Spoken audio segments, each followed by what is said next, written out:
crisis, and it is the day that we start to liberate ourselves from this disease, the day we move forward. Phase one of the restart begins today in New York City. And everyone, all New Yorkers should be proud that you got us to this day. This was a lot of hard work. Everyone who stayed home, everyone who socially distanced, everyone who put on those face coverings, you got us to this day. And it's a day to celebrate hundreds of thousands of New Yorkers coming back to work today, just the beginning of the restart. But it is literally because of every single New Yorker who worked so hard to get us here. We have been the epicenter of this crisis. This is the place where it was going to be the hardest to make a comeback, and yet New York City is so strong and resilient. We are making that comeback. And we're going to always remember the heroes of this crisis, first responders, the healthcare heroes, everyone who chipped in, but also the everyday people who made this possible. So, the most important thing to remember today is don't forget the lessons we've learned. We got this far by the hard work and the discipline. We got to stick to it so we can get to the next phase and the next phase and the next phase. So we're all got to keep doing that social distancing, washing their hands, the hand sanitizer, all that, the face coverings, all the things that matter. Stick with it. We're here in the Brooklyn Navy Yard. The Brooklyn Navy Yard is such a powerful place in the history of the city. It's a place of working people. It's a place where people fought for their country in tough times. It's a place where things have been created against the odds. And here again, the Brooklyn Navy Yard was a heroic place in the fight against the coronavirus. Here in the Brooklyn Navy Yard, New Yorkers came together to create PPEs, to build things and produce things that weren't made in New York City just a few months ago, but they made them here to save the lives of their fellow New Yorkers. So this is a great place to be today as we start the next chapter. I want to thank all my colleagues from the administration who are here, who've all worked so hard through this fight. And every one of us has been together saying we knew we would get to this day. It would take a lot of work, but we are finally here. Now, what comes back today? Construction, manufacturing, wholesale, and non-essential retail now can do curbside and in-store pickup.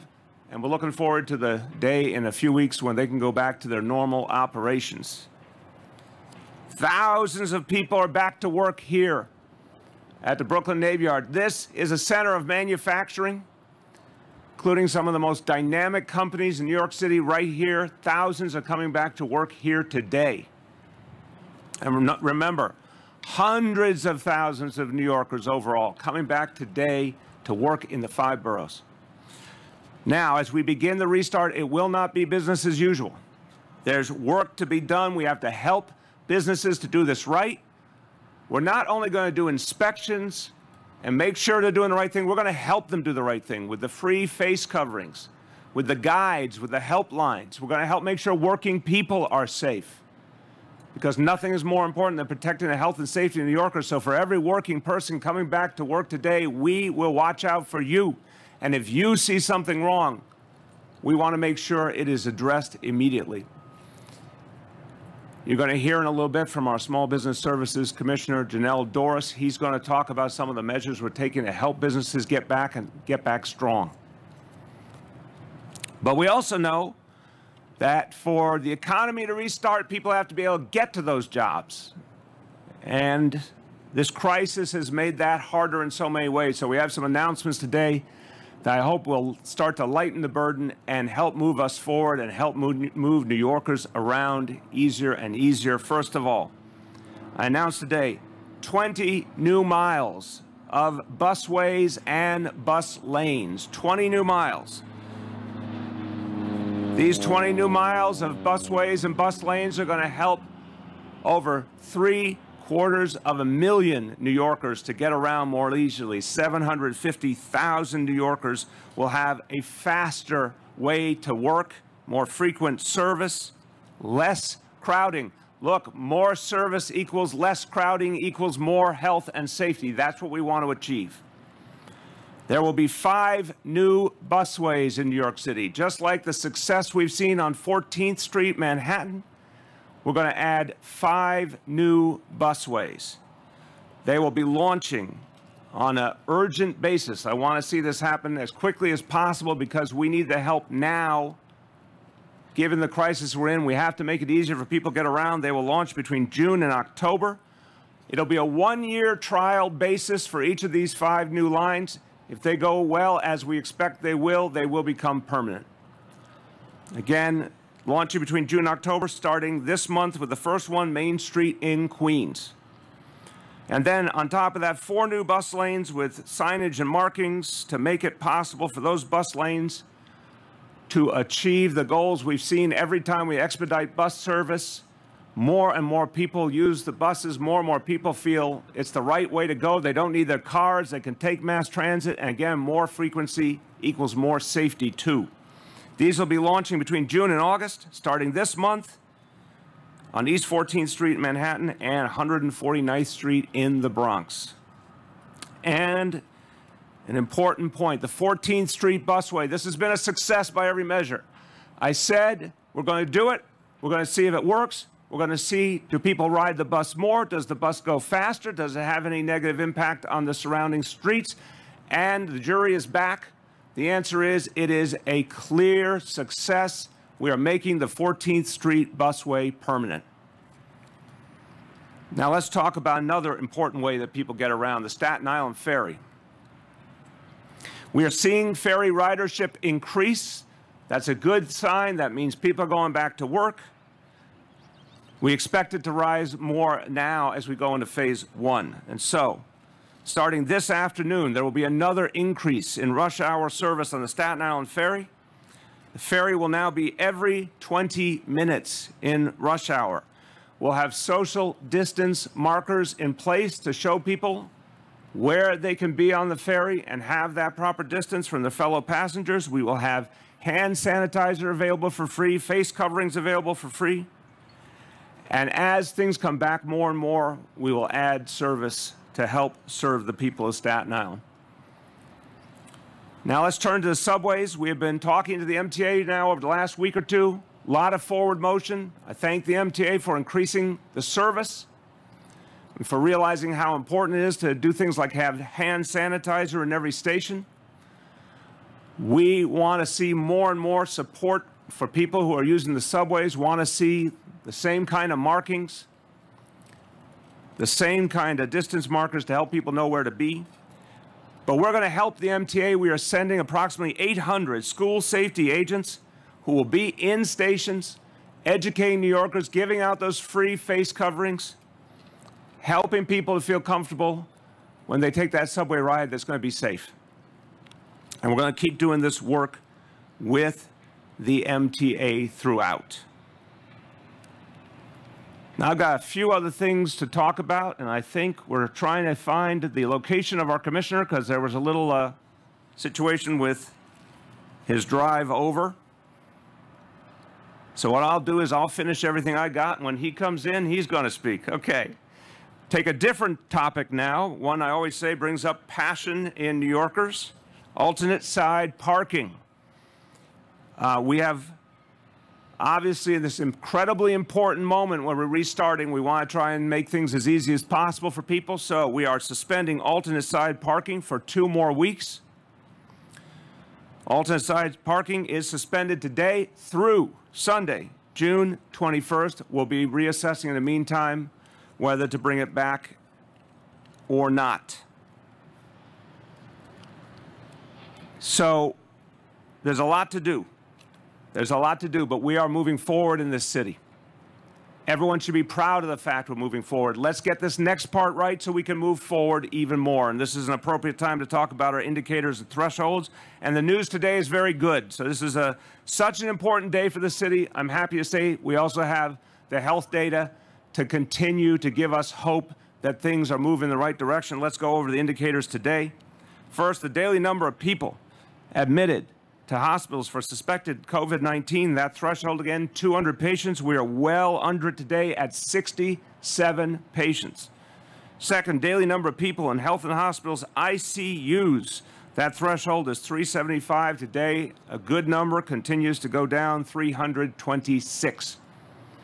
And number 3, percentage of people tested citywide who are tested positive for COVID-19. That threshold is 15%. This is the biggest measure in terms of showing us where things really are at in this city, how things are going in this city. The lowest number we have seen, thank you, the lowest number we have seen, 3%.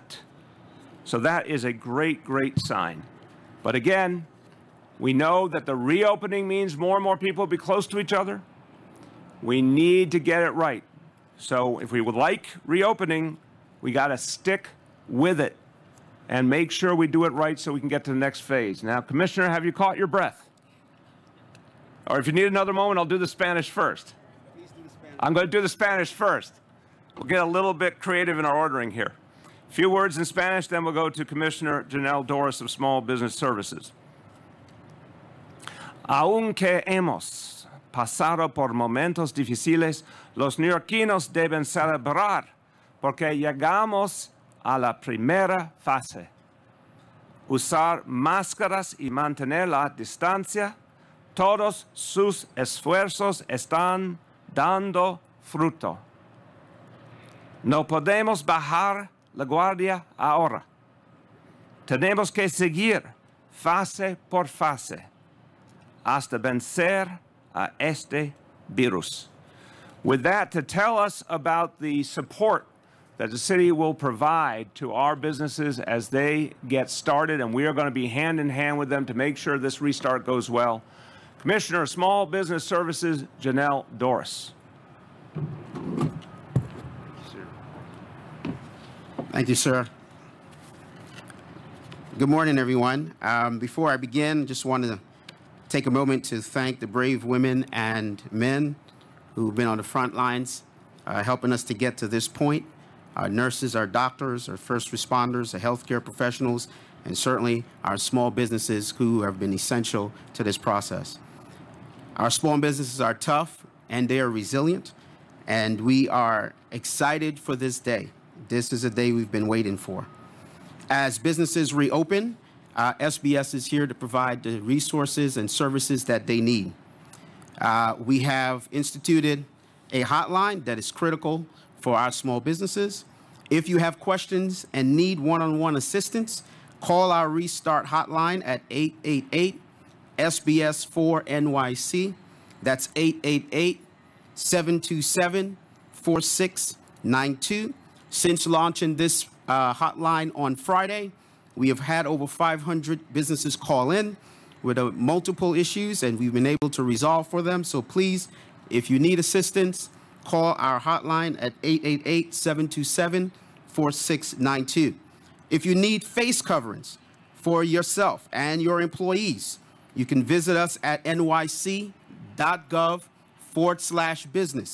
If you need face coverings, again, you can visit us at our website. We have a map of 70 locations where we distributed 2 million face masks for our small businesses and their employees. For instance, if you're in Brooklyn, you can go to the Brooklyn Chamber. In Chinatown, you can go to Chinatown Bid or the Chinatown Partnership. If you're in Queens, you can go to Woodhaven Bid or the Queens Chamber. If you're in the Bronx, you can visit the Fordham Bid, Staten Island Chamber of Commerce, and so on. And there's a map. You can go on our website again, and you can get the information there. If you are looking for specific guidance, city and state regulations for reopening, again, you can see that on our website or call our hotline. If you need additional support and you need to have a training session or for your employees or for yourselves, we do have training and resource fairs available where multiple agencies are there to assist you. Again, that you can get that information from our hotline. And lastly, if you need capital, if you need financial support as a small business to get you going, we help you as well. We have federal, state, and city funding available, and we want to make sure that you're able to get those resources. Again, I'll say our hotline is 1-888-727-4692. Thank you, Mr. Mayor. Thank you, Commissioner. Okay, let's go to some questions. It's nice to be in this sunny day together. Yes, Dave. Yeah, I wanted to ask you, I know we're readjusting how we do the follow-up. This is the old school rules, Dave, when we're in person like this, so go ahead. Okay, I'll just ask a couple right off. Do we have a better handle on, you said a couple of weeks ago, 200 to 400,000 people. Do you have a better handle on how many people we expect to come back this week? And my other question has to do along with that. What do you have to say to those New Yorkers? Because I've heard from so many of them in the last couple of weeks. I'm not taking the subway. I'm not going back to the office. I'm not even going to go in Central Park for a walk because it's too crowded. What do you say to all the people who are afraid and don't feel safe?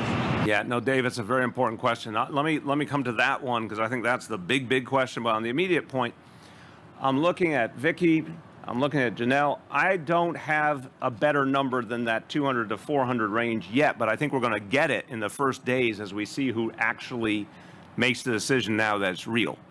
So I think, would you agree that in the course of this week, we'll be able to hone that number?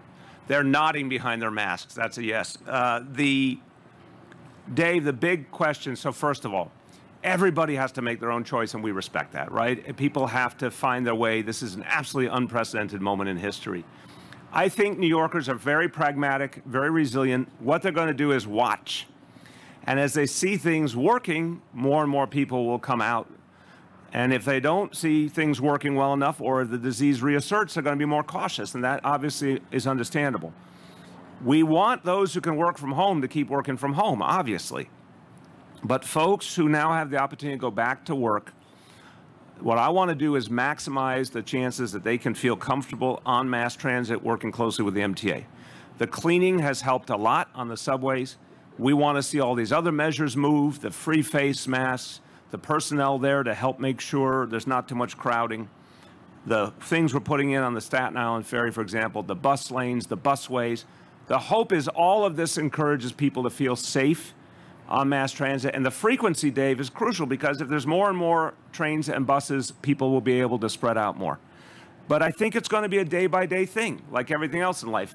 We want today to be a really strong start, and then people are going to watch. And I've talked to a lot of people these last few days. When I've been out in neighborhoods, they all say, you know, I'm hearing a lot of people want to come back, but they're watching to see how it goes. We have to show them they can have that confidence. Yes.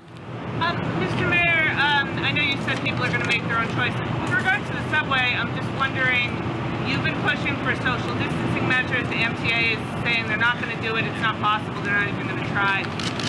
The governor's taking the subway today. Would you yourself personally feel comfortable and safe on the subway? Do you plan Sure. to take it? Yeah, I intend to. So I'll be taking the subway too. I think it's great the governor's taking the subway. We need to show people that we think some really important work has been done to make subways and buses safe. And look, I do understand the MTA's position. I still think it would be smart to have those markers because it would give people confidence. And this is a moment in history. It's not forever. But to show people they can come back with confidence, I think that approach would make more sense. But whatever approach they do, they do their thing. I respect them. We're working together. The state runs the MTA. The important thing is that we see people feeling comfortable, and I absolutely will take the subway to show people I'm comfortable. As I'm sure you know, right now some of your staffers current and former staffers are marching against you, saying that you haven't done enough on police reform.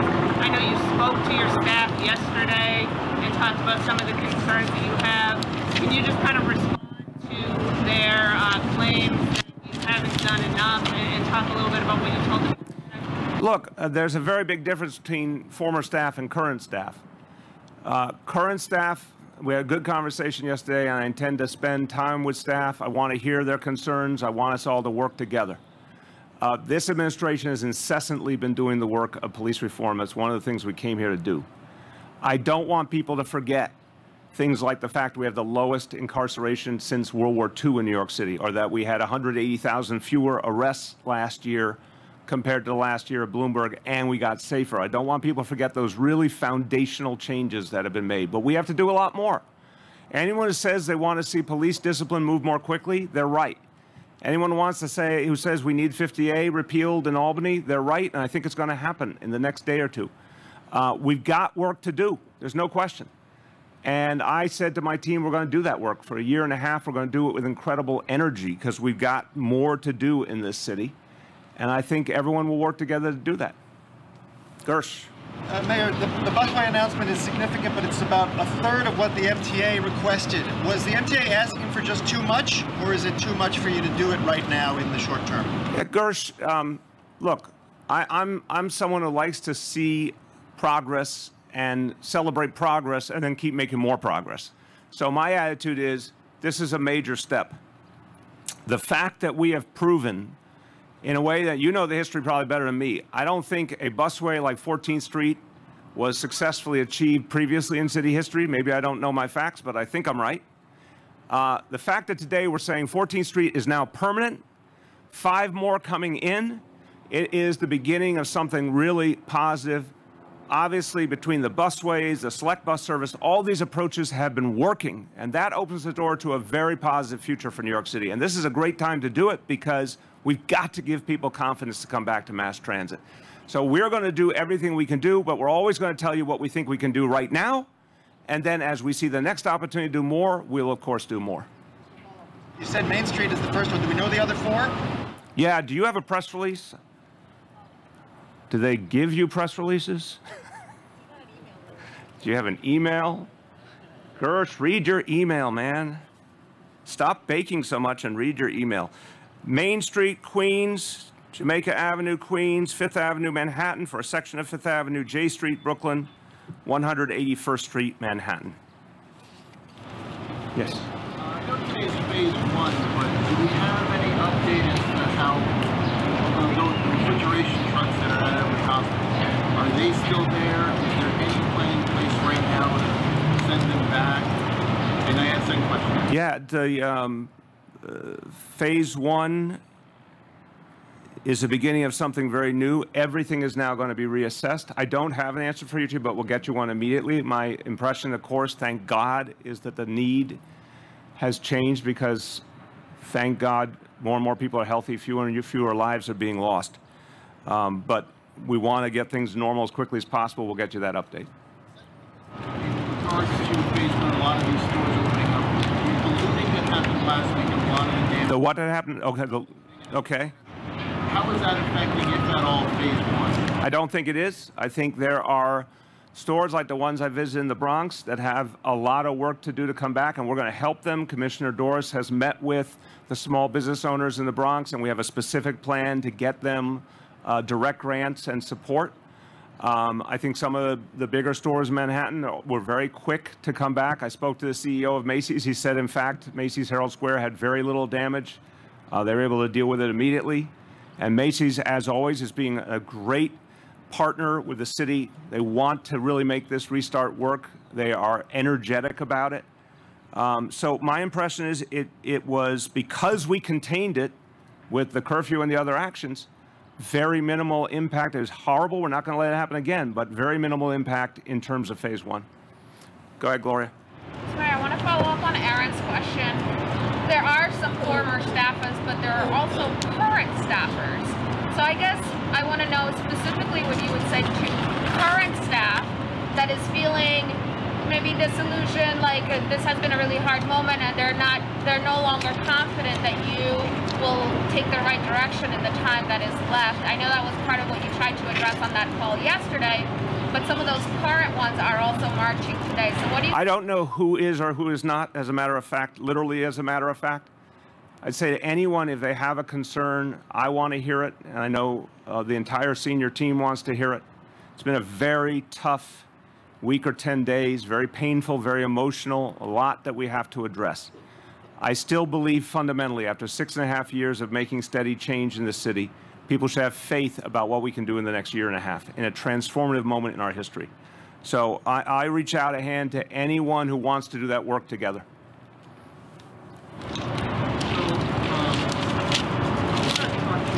You're going to have to project a little more. I'm sorry. I'm trying.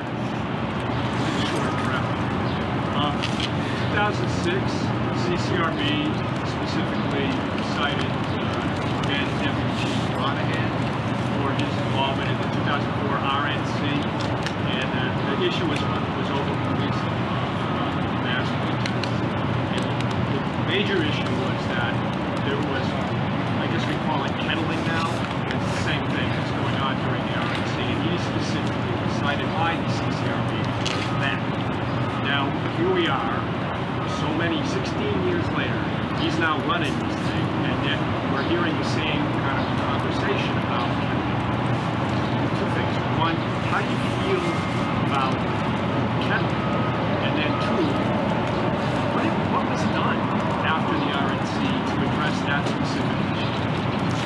On the history of 2006, 2004, I'm being very straightforward with you. I don't know all the specifics of what was done after that. Obviously, it wasn't our administration. But on the question of kettling, I don't want to see it used unless there's an absolute necessary reason. I think that kind of practice should be used either minimally or never. We had a very unusual set of circumstances. I'm going to keep saying it because I have seen the facts over and over again. We had a violent element in these protests. We had a totally different element with the property damage in Manhattan, the Bronx, and then we had tens of thousands of peaceful protesters. It created a very complex situation. We've learned a lot from this. We're going to do things differently going forward because we now have seen things that we never saw before and now have a different approach going forward. I want the maximum restraint, the maximum respect for peaceful protest, the lightest touch possible, but we also have to protect life, which we did. No lives lost, thank God. We have to make sure no one is seriously injured. There were a few very serious injuries, but only a few on all parts of this, police, protesters alike. We've got to remember that the job is to get out of a situation without loss of life, without horrible damage to property. There's things we were trying to accomplish here, and very imperfectly, they still got accomplished. We did not bring in the National Guard. We did not use the tactics that some of the other cities use, like rubber bullets, tear gas, mounted police. But I want us to do a lot better going forward, and we will. Chief Monahan, I spoke to him throughout this. I constantly was in touch with Commissioner Shea, Chief Monahan, Chief Pichardo. We constantly compared notes. And I want to say again, Chief Monahan in Washington Square Park did something that I hope will be respected. The highest ranking uniform officer in the largest, most important police force in America. He spoke to the protesters. He said, none of us condone and can accept what happened that those officers did in Minnesota. And we are all in this together, and we have to bring our city forward together. And then they said, show us some respect, take a knee with us. And he did. It was a powerful, meaningful moment. And for all the things that need to be better, we also have to remember the things that were right. And that was something right. Marcia?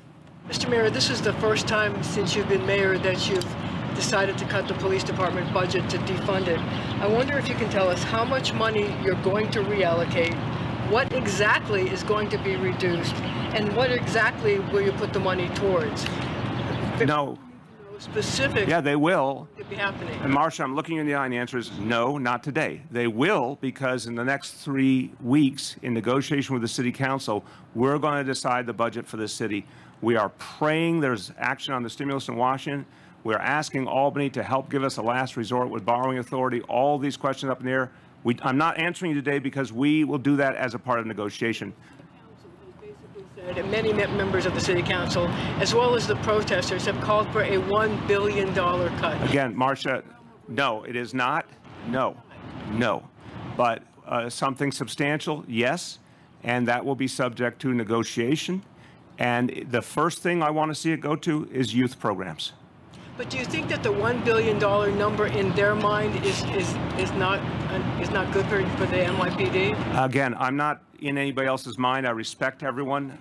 I'm not going to give you a number today. I wanted to, I guess, follow up on Marcia's question. I know there have been calls to return the summer youth employment program.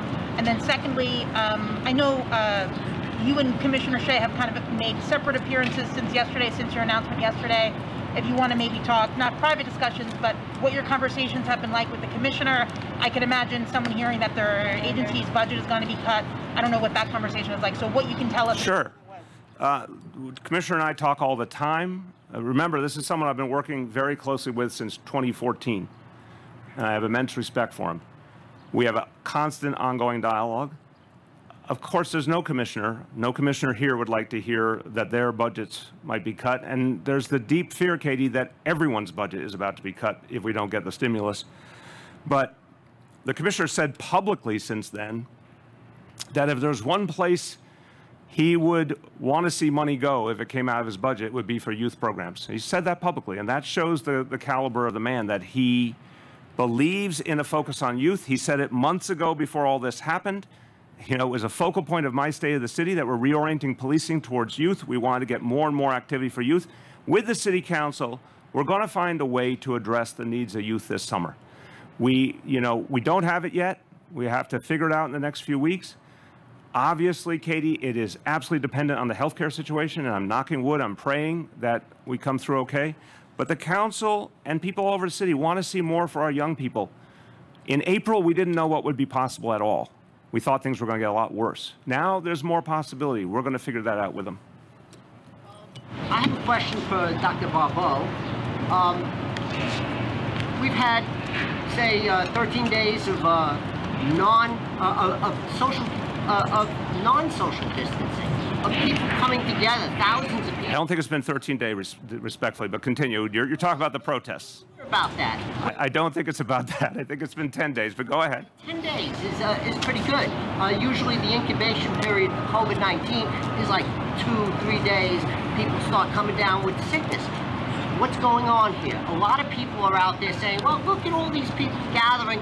Nobody's getting sick. The numbers are down. It must be going away. As the commissioner comes up, Todd, I just want to say I think the commissioner will give you the more medically insightful answer, but I just want to remind you, thank God these were outdoor activities, which does change the equation. I still am very worried there might be an impact, but that is something different than there was a lot of people together indoors. Go ahead, Commissioner. So let me start off with big picture. Big picture, in my opinion, we're still in what I would say is a moderate transmission phase, meaning that there are still on a daily basis hundreds of people that are newly diagnosed with COVID-19.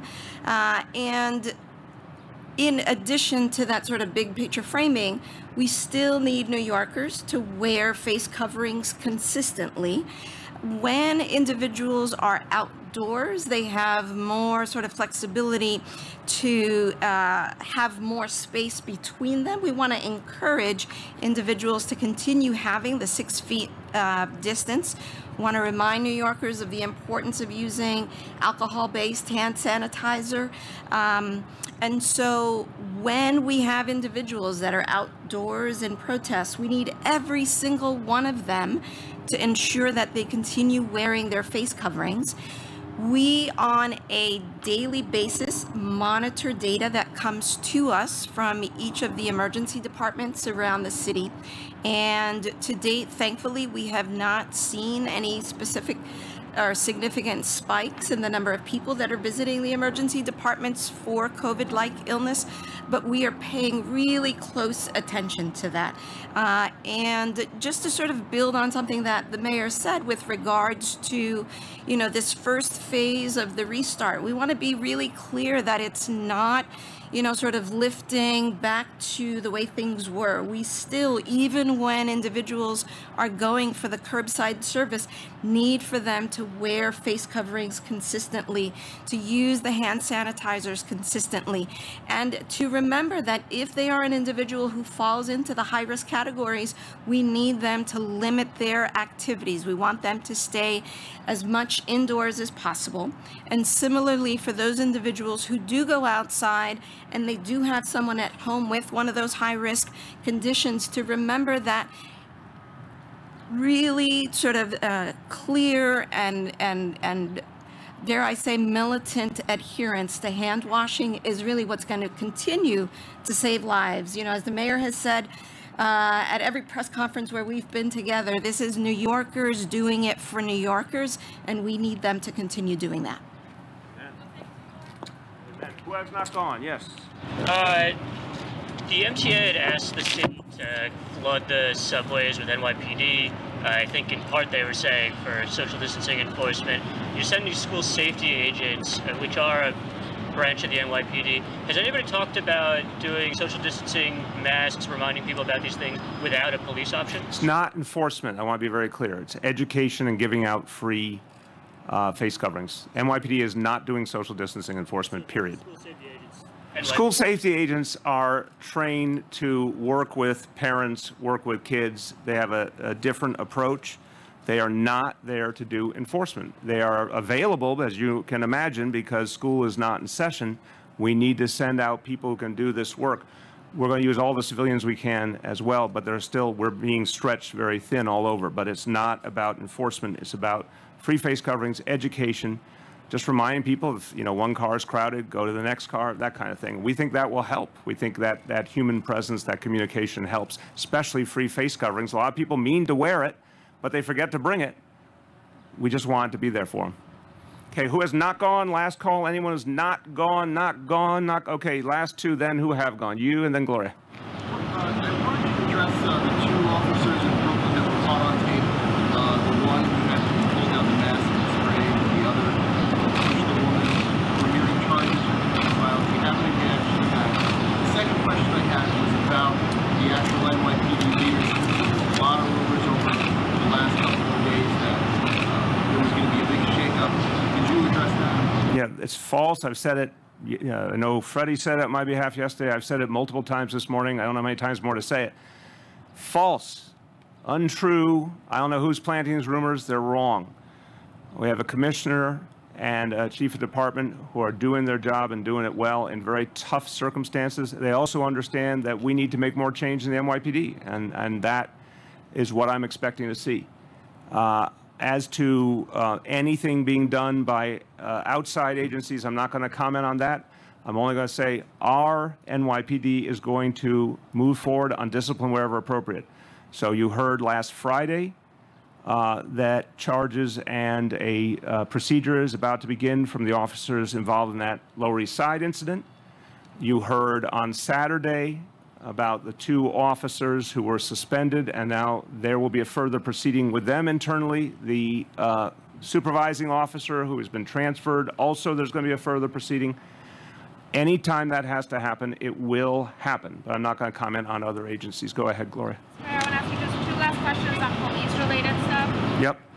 We got some reports that there were ICE agents stationed at the 8-8 in Brooklyn, and there's some video of a police chief saying that ICE is there to help them. So I wondered if you have been briefed on that, what you know about it. No, I have absolutely.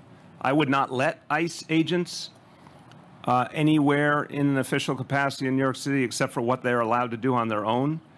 I've said ICE agents are not welcome in our public buildings. I have no knowledge and really don't believe that happened. If anyone has evidence of it, I need to know it. But no, we do not want ICE in this city. And in the times when they have come forward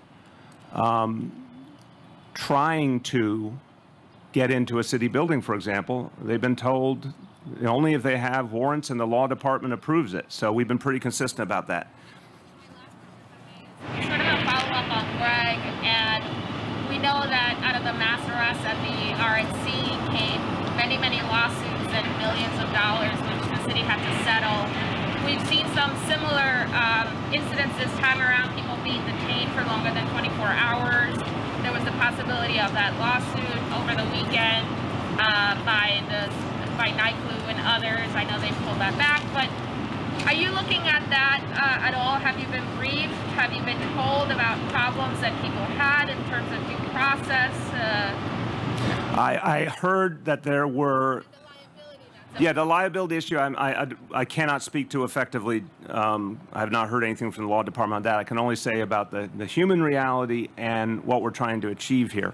There obviously, again, we had a perfect storm here. I think you cannot leave out of this equation what happened on Sunday and Monday night. That was just criminality. It was people destroying stores and stealing from small store owners in the Bronx, immigrant store owners. People put their whole life into building up those stores. That was a lot of people who were arrested, obviously, and in Midtown as well. But look, obviously the goal is to not hold people any longer than absolutely necessary. There's a very unusual situation. I know there was monitoring to make sure the conditions were safe and sanitary. I don't want to see us ever go through anything like this again. But the bottom line is when we're dealing with a truly emergency situation, I believe everyone's trying to do their best to process people and get them out and to make sure people are safe in the meantime. We had to keep this city safe, and that's what we did this week. Okay, everyone, just to finish up, look, I just want everyone to keep in perspective this day. This is the first day of the reopening, and it was achieved by New Yorkers' hard work. This is clearly the hardest place in America to get to this moment. The hardest place to have a reopening because we were the epicenter. Only because New Yorkers went the extra mile did we get here. Now, we've gotten all this way. Let's hold on to it. Let's keep building on it. We have something really big happening now. Our Test and Trace Corps is now on the playing field, out there, making sure people get tested. Every New Yorker is now welcome to get tested for free. If you need to know where, call 311. And then if you are positive, the Trace Corps will come in, find out who have been those close contacts, make sure they get tested, make sure they get support.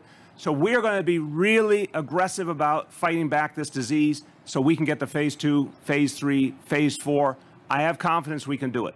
But everyone's in this together. We got this far together. Let's take the next big step.